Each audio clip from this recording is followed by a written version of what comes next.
جی السلام علیکم، کیسے ہیں آپ؟ امید کرتا ہوں آپ ٹھیک ہوں گے۔ تو چلیے آج کی ویڈیو شروع کرتے ہیں۔ ہمارے پاکستان کے موجودہ حالات کے اوپر یہ ویڈیو بناتے ہیں۔ ہمارے پاکستان میں موجودہ حالات اس طرح ہیں جیسے کسی بندے سے کسی نے پوچھا کہ آپ کے کتنے بیٹے ہیں، تو اس نے کہا کہ میرے 3 بیٹے ہیں۔ تو اس نے کہا کہ کیا کرتے ہیں آپ کے بیٹے؟ وہ کہتا ہے ایک ڈاکٹر ہے، ایک انجینئر ہے، اور تیسرا جو ہے وہ چور۔ اس نے کہا جو چور ہے وہ اس کو آپ گھر سے باہر کیوں نہیں نکال دیتے؟ تو اس بندے نے کہا کہ ایک وہی تو کماتا ہے، باقی سارے تو بے روزگار بیٹھے ہوئے ہیں۔ تو ہم ابھی موجودہ حالات پاکستان کے یہ ہیں کہ ایک ہائی کوالیفائڈ اور پڑھے لکھے لوگ جو نوکری نہ ہونے کی وجہ سے چوری ڈکیتی میں ملوث ہوتے ہیں، پڑھے لکھے اچھے بھلے لوگ ایک اچھی فیملی سے ریلیٹڈ ہوتے ہیں، پھر بھی وہ چوری کرنے پہ مجبور ہیں، کیونکہ پاکستان کی اس وقت حالات اس طرح کے ہیں کہ ایک تو چیزیں بہت ہی زیادہ ہائی ریٹ پہ چلی گئی ہیں، آٹا مل نہیں رہا، اور کھانے پینے کی اشیاء اتنی مہنگی ہو گئی ہیں کہ لوگ جو گزارا کرتے تھے وہ گزارا کرنا بھی اب مشکل ہو گیا۔ تو اس میں کیا کرتے ہیں لوگ عام طور پہ، جو جن کا دماغ اچھا بھلا اگر کسی اچھے کام میں لگا دیا جائے تو ان کا دماغ اچھا بھلا کام کرتا ہے اور اچھے نئے آئیڈیاز بنا سکتے ہیں، لیکن وہ اپنا جو یہ والا ٹیلنٹ ہے وہ چوری ڈکیتی میں لگا دیتے ہیں، کیونکہ ان کو پتہ ہے کہ اس کے علاوہ اور کوئی حل نہیں۔ ابھی موجودہ حالات اس طرح ہیں کہ ابھی اس کا کوئی حل، ایک آسان حل، ویسے ابھی ہم کیا کرتے ہیں عام طور پہ جو اوورسیز لوگ ہیں جو باہر رہتے، باہر کے ملکوں میں ہیں یا پاکستان میں بھی ہے جن کے پاس پیسے ہیں، وہ کیا کرتے ہیں کہ پراپرٹی خرید لیتے ہیں۔ جب اس کا ریٹ ہائی ہوتا ہے اس کو سیل کر دیتے ہیں۔ وہ خود تو پرافٹ لے رہے ہیں، لیکن اس طرح کیا ہو رہا ہے کہ ہمارے ملک میں بے روزگاری حد سے زیادہ بڑھتی جا رہی ہے۔ ایک انسان جس کے پاس اثاثے ہیں، پیسے ہیں، وہ ایک کوئی بزنس شروع کرتا ہے نا، اس کے بزنس کے ساتھ ساتھ 10 اور گھروں کے چولہے چلتے ہیں، 10 اور لوگ بے روزگار جو ہوتے ہیں ان کو رزق ملتا ہے، ان کے گھر میں چولہے جلتے ہیں، ان کو یہ چوری چکاری اور ان کاموں میں سے وہ نکلنے کی کوشش کرتے ہیں۔ اور یہ اس طرح کا پیشہ ہوتا ہے چوری کہ لوگ کیونکہ یہ حرام کی کمائی ہوتی ہے، لوگوں کو اس چیز کا مزہ آنے لگ جاتا ہے، پھر وہ یہ بھول جاتے ہیں کہ اس کا انجام کیا ہو سکتا ہے، پھر وہ ان کو اس چیز کا مزہ آنے لگ جاتا ہے آہستہ آہستہ۔ جو ہمارے خاص طور پہ ہم کراچی میں دیکھ لیں، کراچی میں بہت ہی نائس پیپلز بھی ہیں، بہت اچھے لوگ ہیں، اور کچھ لوگ جو دوسرے چھوٹے شہروں سے، چھوٹے گاؤں سے جاتے ہیں ادھر کام کرنے کے لیے، جب بے روزگاری ملتی ہے، کام نہیں ملتا، پھر وہ اس طرح کے کاموں میں چلتے ہیں۔ اتنی زیادہ مقدار میں کراچی میں فون چھینے جاتے ہیں کہ ان کا کوئی بھی کہہ لو کہ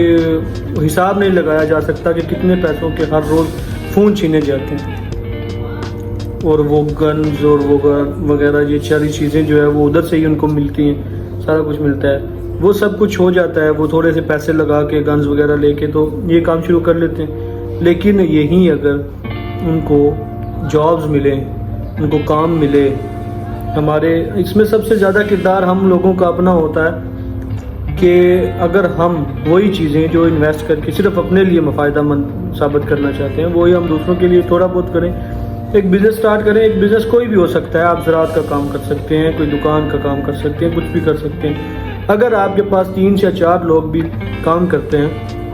تو اس کا مطلب یہی ہے کہ آپ نے 2 3 4 گھروں کو ایک اچھا اور حلال کا روزگار دے دیا ہوا ہے، جس طریقے سے وہ اپنا گھر چلا سکتے ہیں۔ تو چوری چکاری اس لیے عام ہو رہی ہے کیونکہ لوگوں کو آسان طریقہ لگتا ہے یہ، ایک بائک پہ آؤ، 2 لڑکے، گن رکھو، کسی سے موبائل چھینو، پیسے چھینو اور بات ختم، چلے جاؤ بس۔ کیونکہ ماشاءاللہ سے کیا کہیں کہ قانون اس طرح کا ہے کہ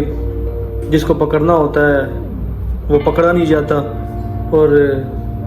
جس کی تھوڑی ہیلپ کرنی ہوتی ہے اس کو پکڑ کے بڑی بڑی سزائیں دے دی جاتی ہیں۔ تو میرا سب سے یہ کہنا ہے کہ صرف اپنے بارے میں سوچنے سے کچھ نہیں ہوگا، اپنے ملک کے بارے میں سوچیں، اپنے ملک کے لوگوں کے بارے میں سوچیں۔ ایک بندہ جو کسی کی کن پٹی پہ رکھ کے بندوق اپنا پیسہ، اس کا موبائل، اس کا سب کچھ چھین کے لے جاتا ہے، کیا پتہ اس انسان نے،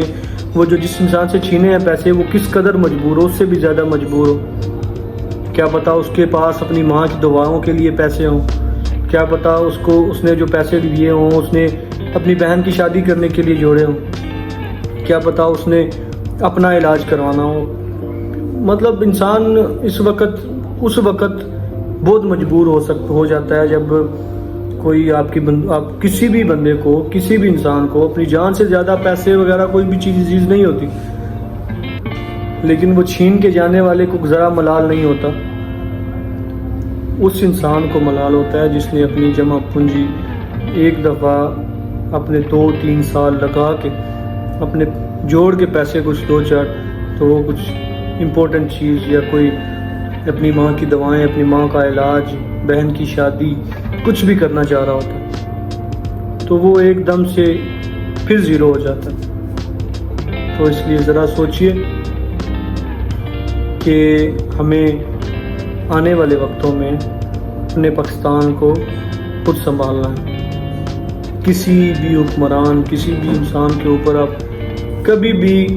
اب آپ جان چکے ہیں پاکستان میں کسی بھی انسان پہ آپ بھروسہ نہیں کر سکتے۔ اپنی مدد آپ کے تحت کام کیجئے،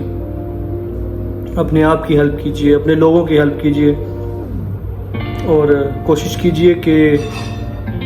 بزنس بنائیں، نہ کہ صرف اپنے بارے میں سوچیں، اپنے بچوں کے بارے میں سوچیں، اپنے لوگوں کے بارے میں سوچیں، ان لوگوں کے بارے میں سوچیں جو کسی ایک غریب کا گھر اجاڑ کے چلے جاتے ہیں۔ تو آج کی ویڈیو کا اختتام کرتے ہیں، ہم ملیں گے اپنی نیکسٹ ویڈیو میں۔ امید کرتا ہوں شاید کسی 1-2 انسان کو یہ میسیج پہنچے اور اسے اچھا لگے تو اس کا مائنڈ چینج ہو جائے۔ آج کی ویڈیو کا اختتام کرتے ہیں، اللہ حافظ۔ دعاؤں میں یاد رکھیے گا، چینل کو سبسکرائب، ویڈیو کو لائک کرنا نہ بھولیے گا۔